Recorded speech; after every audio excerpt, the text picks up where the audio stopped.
Hello friends, welcome back in my channel Christy. আমি অনিমেষ দে Photoshop টিউটোরিয়ালের আরো একটি ভিডিওতে আপনাকে জানাই স্বাগত। হ্যাঁ, এই চ্যানেলে আমি অ্যাডোব ফটোশপ টিউটোরিয়াল পোস্ট করে থাকি। মাঝে মধ্যে কিছু এন্টারটেনমেন্ট ভিডিও পোস্ট করি।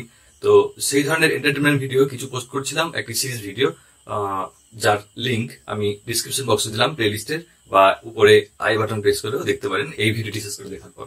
ডিসক্রিপশন বক্সে ওই প্লেলিস্টের লিঙ্ক আমি দিলাম।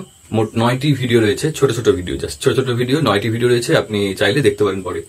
তো তাহলে আসা যাক আজকের ভিডিওতে, মানে আজকের টপিকসে, ফটোশপ টিউটোরিয়াল।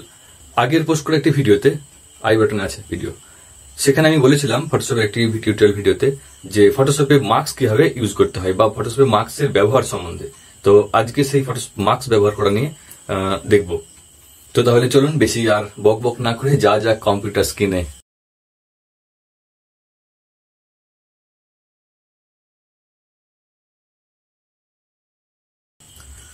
হ্যাঁ, কাজ শুরুর পূর্বে আগের মতো করবো একটি ছোট্ট রিকোয়েস্ট। যদি আপনি চ্যানেলে নতুন হয়ে থাকেন এবং ফটোশপ সম্বন্ধে জানতে আগ্রহী হন, তাহলে অবশ্যই চ্যানেলটি সাবস্ক্রাইব করুন ও তার সাথে সাথে নোটিফিকেশন বাটনটি অন করে রাখুন নতুন নতুন আপডেট ভিডিও পাওয়ার জন্য। ভিডিওটি লাইক দিন শেষ পর্যন্ত দেখে অবশ্যই, আর কমেন্ট করে জানান আপনার মন্তব্য। তাহলে চলুন এরপর সোজা কম্পিউটার স্ক্রিনে।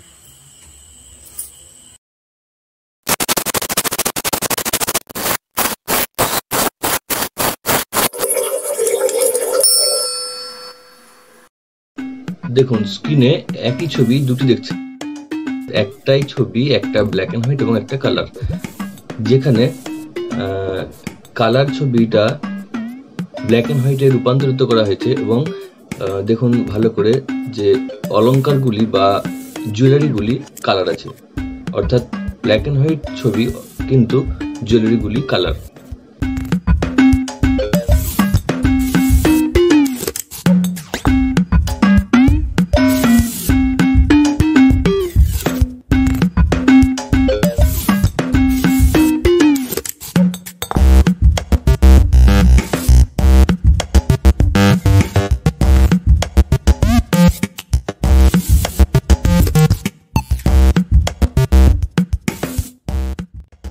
তো এটা কিভাবে সম্ভব হলো ফটোশপে, তাই দেখবো আজকের এই টিউটোরিয়ালে।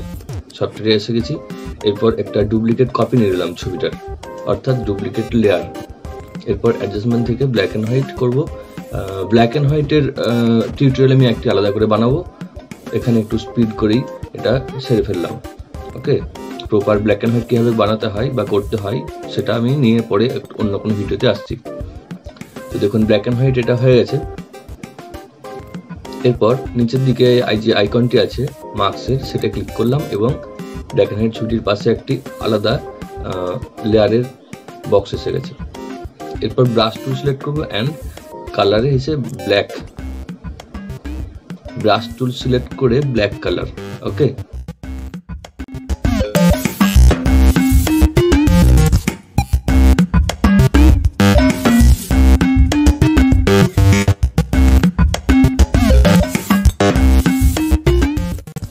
যে অংশগুলি চাইছি কালার করতে, দেখুন সেই জায়গায় ক্লিক অ্যান্ড ড্র্যাগ করে বা ড্র করলেই সেগুলি কালার এসে গেছে।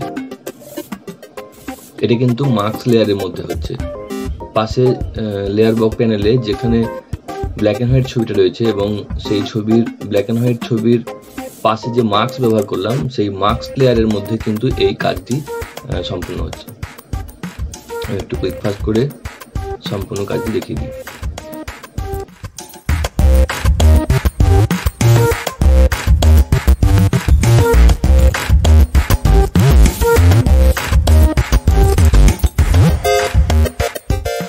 ভিডিওটি সম্পূর্ণ দেখার পর লেয়ার মার্ক সম্বন্ধে যদি কোনো প্রশ্ন থাকে তাহলে অবশ্যই আগের মতো আবার বলবো যে কমেন্ট বক্সে কমেন্ট করে জানান।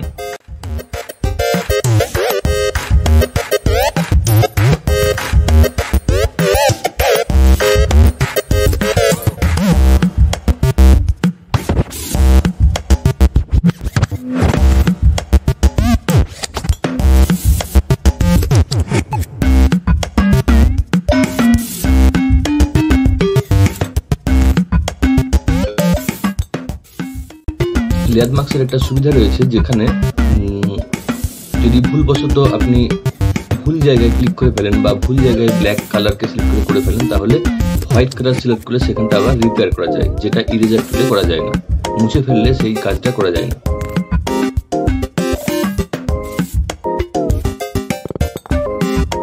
This is the final work. আশা করি ভিডিওটি ভালো লাগলো। আজ এ পর্যন্তই, টাটা।